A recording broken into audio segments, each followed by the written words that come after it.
நெத்திலி மீன் குழம்புங்க. அதுவும் ஃப்ரெஷ்ஷாக மசாலா அரைச்சி வச்சா எப்படி இருக்கும், செம்மையாக இருக்கும்ல. மண் சட்டியில் வைக்கிறது. நம்மளோட சேனலில் ஆல்ரெடி நெத்திலி மீன் குழம்பு எப்படி வைக்கிறது மண் சட்டியில் அப்படின்னு சொல்லிட்டு இதனோட ஃபுல் வீடியோ நான் அப்லோட் பண்ணியிருக்கேன். இதனோட லிங்க்கும் நான் கொடுக்குறேன், கண்டிப்பாக செக் பண்ணி பாருங்கள். சூப்பராக இருக்கும். ஃப்ரெஷ்ஷாக நம்ம மசாலா அரைச்சி வைக்கும் போது டேஸ்ட்டு நல்லாயிருக்கும். அதுவும் வச்சு மறுநாள் நம்ம சாதத்தை கூட இல்லைன்னா களி கூட சேர்த்து சாப்பிடும்போது அவ்வளோ செம்மையாக இருக்கும்.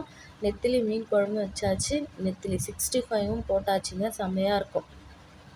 சிம்பிளாக அது நம்ம மசாலா, வெங்காயம், தக்காளி எல்லாமே வறுத்து அரைச்சி நம்ம வைக்கிறதுங்க. மண்சட்டியோட வாசனையே அது தனி வாசனை தான். எல்லாமே ரெடி பண்ணிட்டேன். இந்த மசாலா நம்ம வறுக்கும் போது